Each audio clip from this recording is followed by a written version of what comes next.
Dankie vir die woord, my Vader. Ek lees saam met u uit Jesaja 40. Kom ons lees vanaf vers 27. Waarom sê jy dan Jakob en spreek jy o Israel? My weg is vir die Here verborge. Met ander woorde, Jakob en Israel sê, dit lyk of die Here nie meer belangstel nie. En my reg gaan by God verby. Weet jy nie?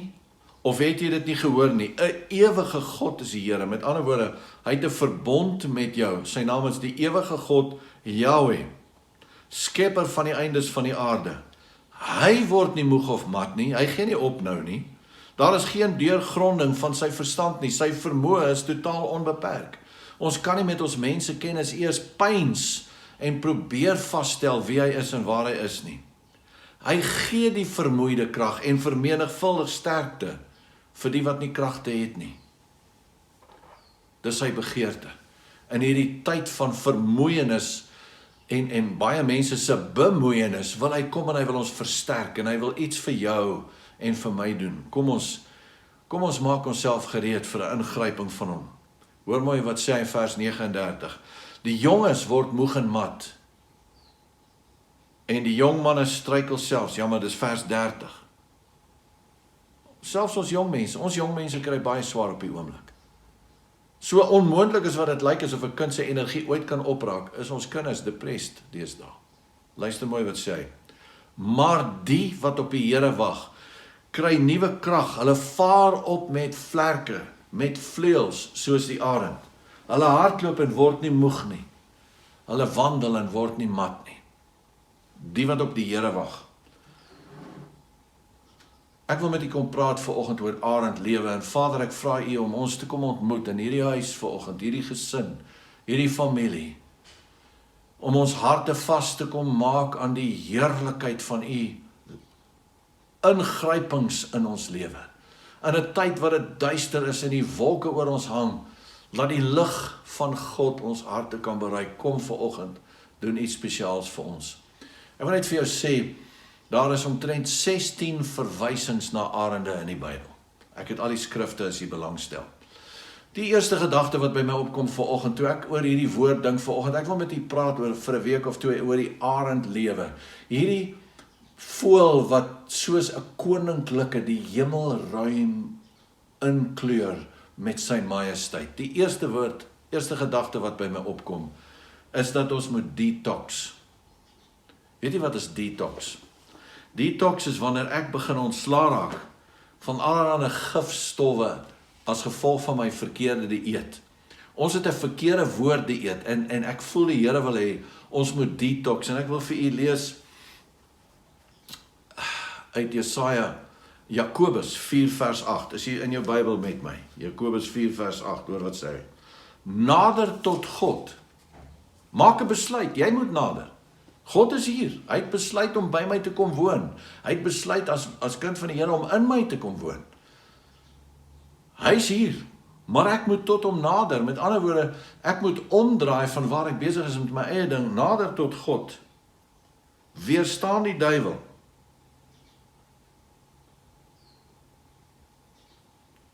Reinig julle hande, julle sondaars. Suiwer julle harte, julle dubbelhartiges. Kom ons detox. Kom ons vat vanoggend hierdie woord, hierdie goeie dieet, en ons raak ontslaaf van die gifstowwe in ons gees.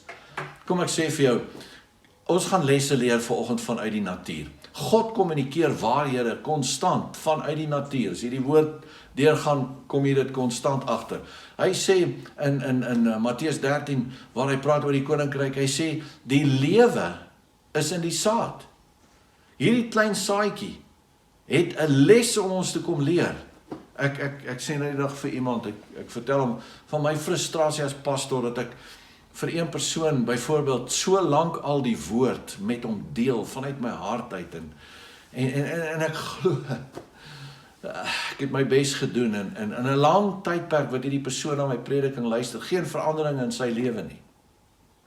En ek sê vir die persoon, ek is so gefrustreerd, ek weet nie wat ek preek nie, want dit het net geen trefkrag nie, en hy sê vir my, Corneille, jy moet een ding onthou, die probleem lê nie in die saad nie, die probleem lê in die grond. In Matteus 13 kom leer ons, daar's 4 soorte grond.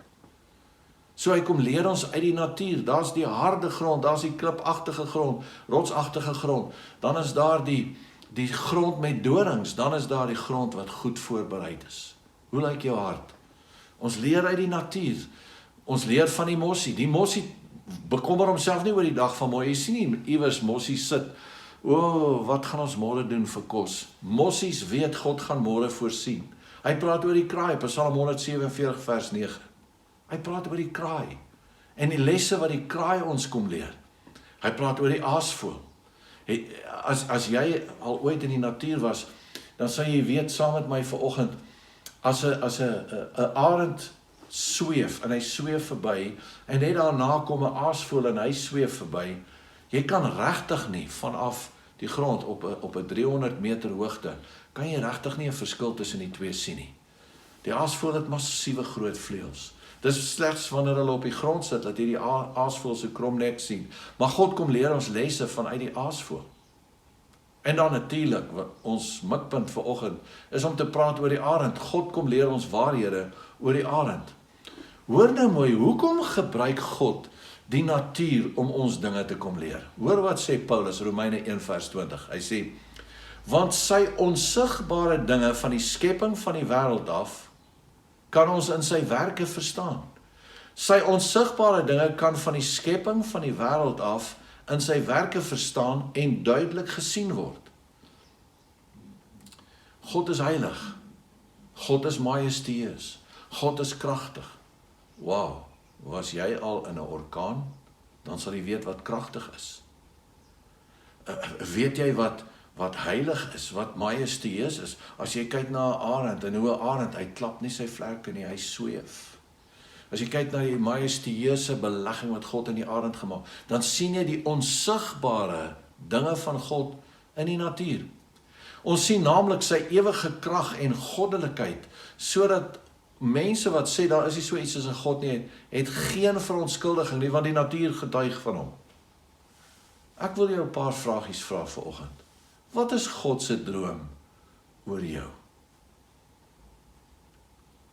Op die mannekampe en vrouekampe het ek gepraat oor skepingsdoel. Toe jy gebore was, baie van ons word groot met die gedagte ek was 'n glips.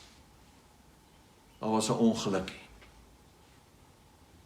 En een van die tonele wat ons in Afrikaans gehad het 'n paar jaar gelede, was een meisietjie se naam Glipsie. Dit is verskriklik. Daar's geen glipsies nie. God het 'n droom oor my gehad. Psalm 139 kom leer hy my oor die droom wat hy vir my gehad het voor my geboorte. Wie is ek? Waartoe is ek in staat? Dis vragies wat ek myself moet vra. Waarheen is ek op pad met my lewe? Het God 'n droom vir my iewers gehad? Jy sien, my eienskappe word duidelik uitgebeeld in die majestueuse arend. Die oomblik wat ek die arend begin betrag en wat ek oor hom begin mediteer, kom ek agter. Corneille, jy's nie 'n klomp plankies wat bymekaar geslaan is nie. Jy's nie 'n hoopie klei wat God so net sommer so bymekaar gegooi het nie. Corneille, jy is die summum bonum, jy's die hoogste van sy skepping. My eienskappe word uitgebeeld in die majesteit van die arend. Die koning van die hemelruim is 'n metafoor, miskien meer as 'n metafoor, van die heerlikheid van God in my belê. En dis hoekom Jesaja hierdie beeld gebruik van ons is moeg en mat en ons val uit mekaar en ons sukkel met depressie en so interafhanklikheid. En dan sê hy, kom ek, wanneer ek kwava, wanneer ek met God in een weef, en ek word soos 'n arend. God beskryf die mens. Moses word van iets bewus. Hy werk met hierdie obstinaat mense, hierdie rebelse, murmurerende volk. En dan skielik begin Moses die volk sien deur God se oë. Deuteronomium 32 vers 11. Soos 'n arend haar nes opwek, oor haar kleintjies sweef, sy vlerke uitsprei en hulle opneem, hulle dra op sy vleuels. Waarvan praat Moses? Moses het 'n arend opgehou en toe hy die arend betrag, bedink, mediteer, toe sien Moses iets van die mensheid in hierdie arend en God se hantering van die mens. En ons gaan daarna kyk vanoggend. Daar's 2 arende hoofsaaklik in Israel, 2 arende. Die eerste is die koninklike, the imperial eagle, die koninklike arend.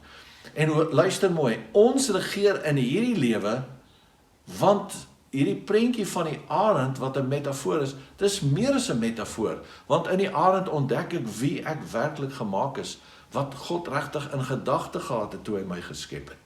Genesis 1:26 skryf Moses, hy sê, kom ons maak die mens in ons beeld en in ons gelykenis en ons laat hom heers. We will make him to have dominion. Ons laat hom heers. In Openbaring 1:6, hier is ons in die eerste boek van die Bybel, nou in die laaste boek van die Bybel. 'n oorkoepelende gedagte. Openbaring 1:6. Hy het ons van ons sonde gewas in sy bloed. Hy het ons minderwaardigheid, die aanklagte, die skuldgevoelens van sonde op ons, het hy afgewas met sy bloed. Hoor nou mooi, en hy het ons getransformeer en gemaak konings en priesters vir God.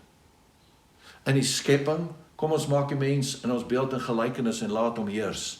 In die herskepping, die was in die bloed, my verlede, my skuldgevoelens, my minderwaardigheid, weggewas deur die bloed. En nou, ek is 'n koning en 'n priester vir my God. Romeine 5:17 kom Paulus en hy sê, as gevolg van die oortredinge, die misstappe van eerste Adam, word ons oorheers deur die dood. Die mens is in 'n verskriklike minderwaardigheidsplek gedompel en ek word oorheers deur die dood. Wat is ons grootste vyand? COVID is nie ons grootste vyand nie, die dood is ons grootste vyand. Hoor mooi wat sê Paulus, maar deur Jesus Christus, die laaste Adam, heers ons in hierdie lewe. Met ander woorde, van 'n oorgeheerste of 'n geoorheersde wese, wat die heeltyd moet veg en pilletjies drink en probeer gesond bly, want die dood heers oor my, kom ek op 'n plek waar ek eers in hierdie lewe, nie in die hiernamaals nie, in hierdie lewe. Kom ons neem heerskappy, kom ek praat met u vinnig oor heerskappy. God maak Adam en Eva om te heers. Nommer 1, Kornei is gemaak om te heers oor omstandighede. Ek bring transformasie waar ek ook al gaan. Slim ou sê die volgende, we all face problems and difficulties in our lives, but my approach to these is the most important issue. We all face difficulties, but my approach to these difficulties is the important issue. Hoe benader ek my omstandighede? God het my gemaak om te heers in hierdie wêreld. En ek kyk na my omstandighede en party van hulle lyk onmoontlik. Ek weet nie wat se besluit om te maak. Ek weet nie hoe, en weet jy wat, in my verhouding met God, die arend, die wat wag op die Here, die beautiful, fantastiese Hebreëse woord, kwawa, die wat wag op die Here om in een geweef te word met God, stel my in staat om te sweef. En ek sweef bo oor my omstandighede. Daar's 'n woeste storm aan die gang, maar ek is veilig in my vereniging, in my ingeweefdheid met God. Nommer 2, ek heers oor luste en begeerlikhede van my vlees. Galasiërs 5:16 sê, ek is gemaak om te heers oor hierdie.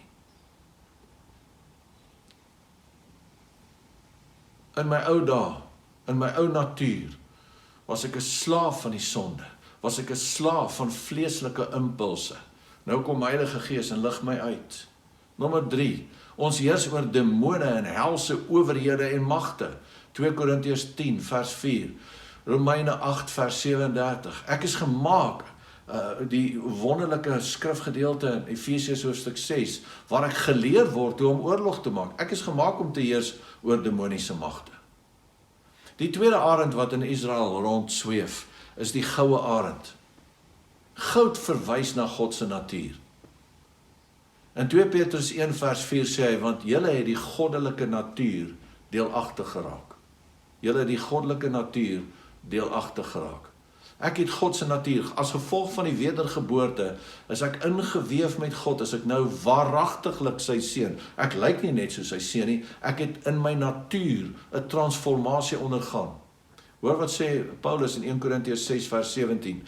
Enige man wat aansluit by die Here is een gees. Enige man wat homself aansluit hier is om myself te gom met God. Ek word een met God. Ek is een gees. Sy gees kom eers deur my gees. Dit is die goue arend, dis die beeld van die Godheid op aarde. Jy en ek, 'n nuwe vermoë. Maar daar is opleiding vir hierdie heerskappy. Ek word nie net sommer 'n kind van die Here en die volgende dag stap ek en ek wandel in oorwinning nie. Nee, daar is 'n opleiding in Deuteronomium 32. Kom ons gaan terug na Deuteronomium 32 vers 11 en kom ons kom leer hierdie les. Soos 'n arend sy nes opwek, oor sy kleintjies sweef, sy vlerke uitsprei, hulle opneem, hulle dra op sy vleuels. Waarvan praat Moses hier? Hy het die arend opgehou. Kom ek verduidelik gou vir jou hoe lyk die arend se nes. Die wyfie vat 'n doringtakkies en dan weef sy dit en dan maak sy 'n kommetjie. Dan vat sy gewone takke en weef dit rondom die doringtakkies en dan vat sy blare en skep 'n sagte nesie en dan gooi sy vere in hierdie nes. Die sagte takkies en blare en die vere skep 'n veilige, gemaklike tuiste vir hierdie ou kleintjie wat op pad is. Dan lê sy eiers. Sy lê gewoonlik 1 eier, maar partykeer 2. En nou praat ons oor die babaskap van hierdie ou kleintjie. Hierdie ou kleintjie word nou uitgebroei en wat 'n gemaklike nes. Mamma bring kos, ek slaap en eet. En hy begin vir homself na 'n rukkie sê hierdie is die lewe. Ek kan onthou toe ek tot bekering gekom het, man. Die eerste 3 maande as ek maak nie saak waarvoor ek bid nie, as ek bid, is my gebede omtrent onmiddellik beantwoord. En dan na 3, 4, 5 maande, dan bid ek en dit is asof God ver is. Hy luister nie meer na my nie. En nou gebeur daar iets in hierdie klein arendjie. Hierdie is die lewe. Maar hy moet opgewek word. Hy moet opgelei word. Hy moet opgelei word om die hemelruim in te kleur. Jy en ek kan nie in daai nesie bly lewe vir die res van ons lewens nie. So na 'n paar weke verwyder sy die blare. Dan verwyder, eers die vere, dan die blare. Sy verwyder al die gemak van hierdie nes. En die ou kleintjies begin vir mekaar sê, mamma is nie meer lief vir ons nie. Of die enetjie sê, weet jy wat, ek dink mamma vat ons na 'n groter, gemakliker huis toe. Hulle verstaan nie. En dan volg hierdie eerste vreesaanjaende vlug. Die laaste woorde wat hierdie ou arendjie in sy absolute onkunde sê is, iemand is besig om ons nes te verwoes, ek is seker is die duiwel. Kom ons kry iemand met 'n deliverance bediening. Ons het nodig om hierdie duiwels te bind en hulle weg te gooi. En weet jy wat gebeur met ons as dinge nie uitwerk nie en ons vra nie vir die Here wat is besig om te gebeur.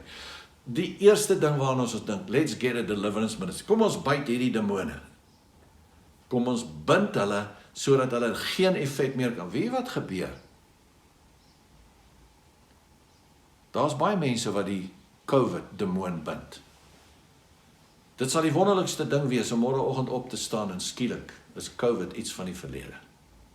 Dit sal die wonderlikste ding wees as al die hospitale skielik leegloop, alles siek is uit intensief ontslaan word. Al die suurstofmasjiene skielik afgeskakel word, want daar het 'n wonderwerk, ons het al die demone gebind. Maar weet jy wat, partykeer is dit nie demone nie. Net soos wat mamma nie op in hierdie situasie, sy is nie die slegte een nie. Mamma het 'n mikpunt, sy wil ons oplei. Dit kan net die duiwel wees, kom ons kry 'n deliverance ministry. Ons praat van die eternal babyhood of the believer, die ewige babaskap van die gelowige. 'n Baba neem net nooit verantwoordelikheid nie. Dis vir my die interessantste ding, ek sê vir mense, daar's ivermectin, daar's die jab, daar's medikasie, daar's dit. Hoekom gebruik jy nie iets? Nee, ek sal dit gebruik as ek siek word. Ek neem geen verantwoordelikheid. Ek is nie bang vir COVID. Weet jy wat? As jy 'n geestelike reus was, waar siek is om jou elke dag uit die dood opgewek word, en dan sal ek jou glo. Maar nie een van ons is daar nie. Kom ons luister bietjie na goeie raad, kom ons neem die woord van God ter harte. Ek is nie meer 'n baba nie, ek neem verantwoordelikheid vir my gesondheid. Ek neem verantwoordelikheid vir hulle wat in my huis is 'n gesondheid. Dan wat mamma doen, sy stamp my uit die nes. Sy stamp my oor die rand. Hierdie Deuteronomium skrif verduidelik dit so mooi. Dan fladder sy haar vlerke. Dan kom sy onder my in en neem my op haar rug. En hier vlieg ek saam met mamma. Ek het die dood so pas ontsnap. Want Vader God wil my nie in die gemaksone laat nie. Hy wil my oplei sodat ek kan heers in hierdie lewe in Jesus Christus. Sy kom onder my en neem my op haar vlerke en skielik leer ek oor spoed. Daar waar ek in my nesie veilig gelê het, was ek absoluut stagnant, daar was geen beweging. Nou skielik beweeg ek teen hoë snelheid. Ek leer oor spoed. Weet jy wat, as ek met God 'n pad stap, God wil dinge doen, hy wil my gebruik, hy wil my aanhits om betrokke te raak. Ek wil jou vanoggend vra, kom uit daai veilige nes, laat Heilige Gees jou op die doringtakkies laat sit.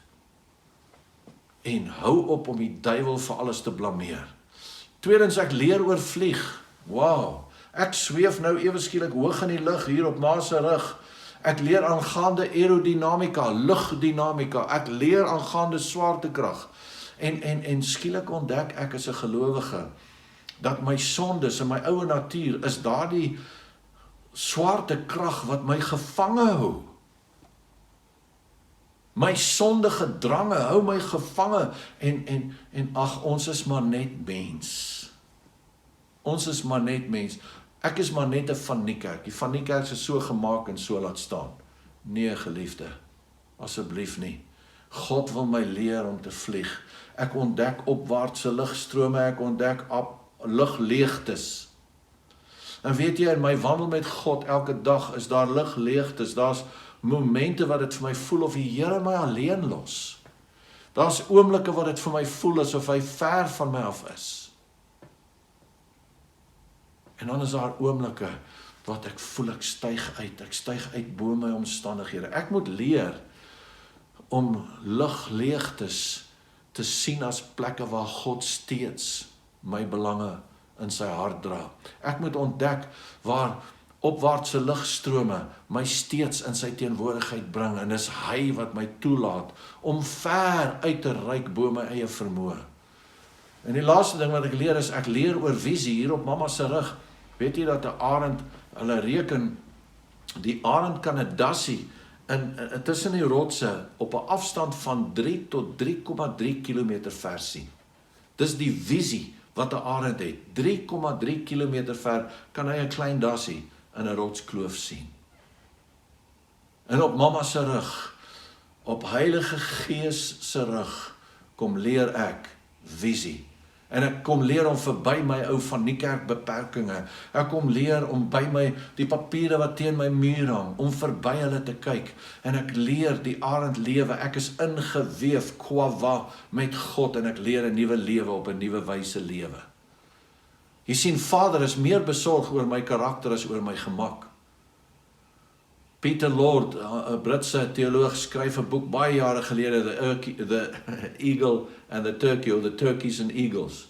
En uit daardie boeke leer ons hoe dat 'n kalkoen, hy vreet op die grond, hy kyk nooit op, hy ontwikkel nooit visie nie, hy vreet op die grond soos 'n hoender. Die arend sien sy kos vanuit die lugruim, hy het 'n visie. Die kalkoen met sy ou vlerkies klap om vir homself 'n lugstroompie te verwek, en dan kan hy miskien 2 meter ver vlieg. Die arend sweef in sy verbintenis met God. Sweef hy. En ek kom heers oor my ou menslike natuur. Die kalkoen vasgevang in swaartekrag, die arend vry, en ek word ingeweef met Christus, en ek word vry. En Lukas 9 vers 1 stuur hy sy disippels uit en hy sê vir hulle, ek gee julle gesag en ek gee julle krag om oor elke demoon en elke siekte, gaan uit, verkondig die koninkryk en maak die siekes gesond. Klink so eenvoudig. Hierdie klomp disippels wat so stoei onder mekaar, wie is die belangrikste, wie is dit, wat, hy gee aan hulle 'n vermoë, luister mooi, hy gee aan hulle dunamis, krag, die vermoë van God, dynamite, hy gee aan hulle exousia, gesag om te heers oor hulle omstandighede. Hy stuur 12 uit. In Lukas 10 stuur hy 72 uit. Hulle kom terug en hulle sê vir hom, vers 17, Here, wow, tot die demone onderwerp hulle self aan ons. En dit is waarin ek en jy onsself bevind op hierdie stadium om 'n posisie in te neem van heerskappy. Kom ons skuif uit hierdie ewige babaskap, die titi bottel doek gesag, waarmee ek en jy gelewe het, hierdie omgewing van gemak, ek lê net agteroor, mamma voer my. Galasiërs 4 vers 1 sê Paulus, ek sê, solank as die erfgename kind is, erfgenaam, my pa is 'n biljoenêr, God is 'n triljoenêr,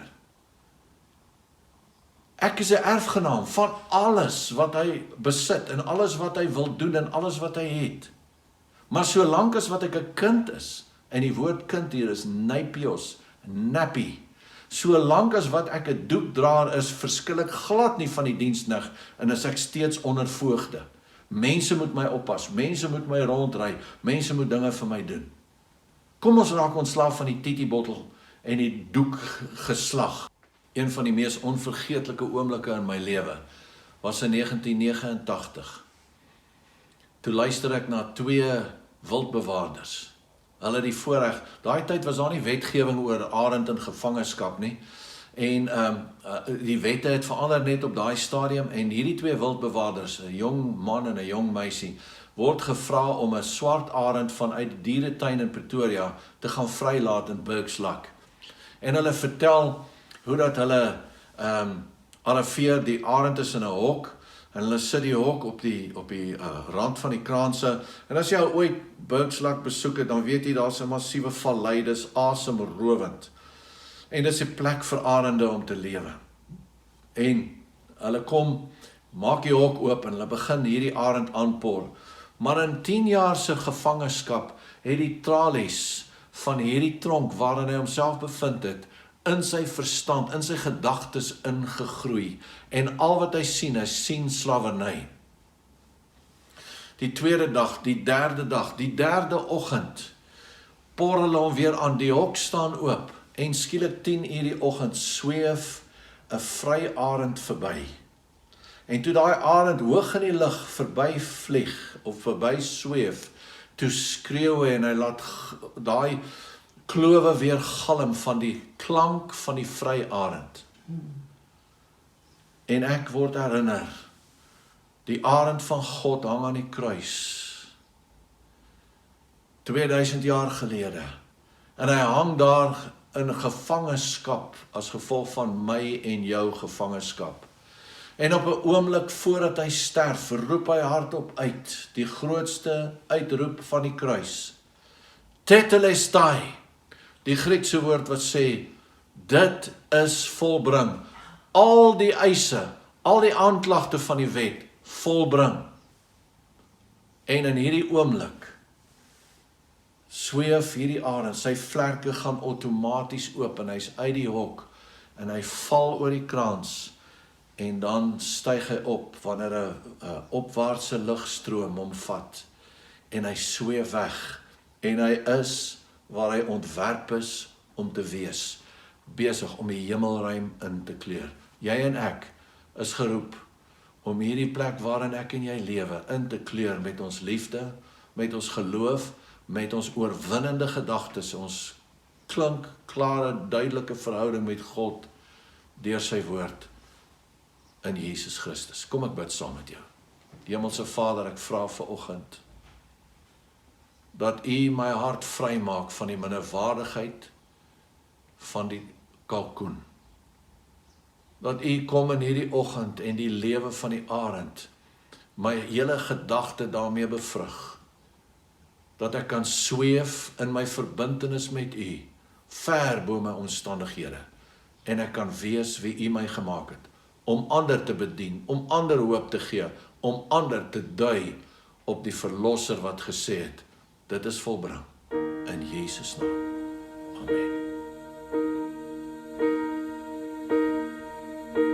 When I am down and oh my soul so weary, when troubles come and my heart burden be, and I am still and wait here in the silence until you come and sit a while with me. You raise me up so I can't stand on mountains. You raise me up to walk on stormy seas. I am strong when I am on your shoulders. You raise me up to more than I can be.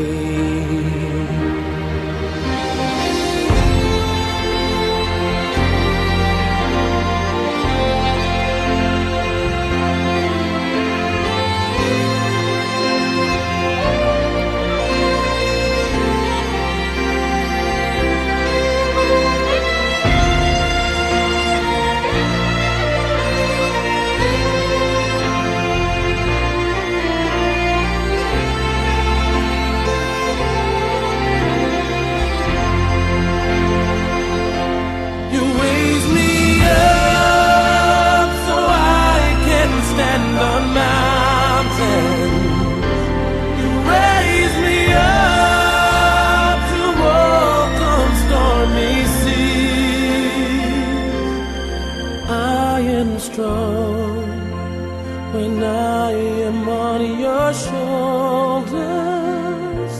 You raise me up to more than I can be.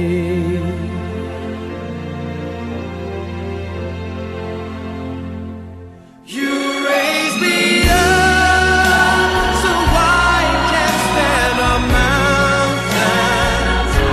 You raise me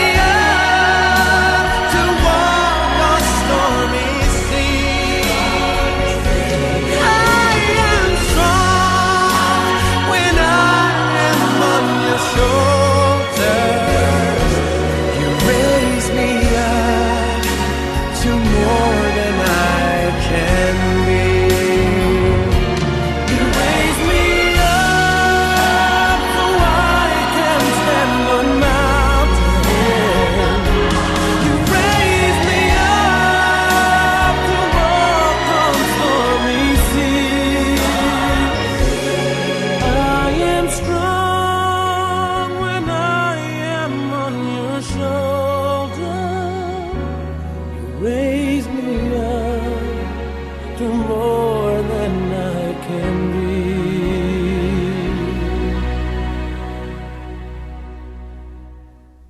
You raise me up to more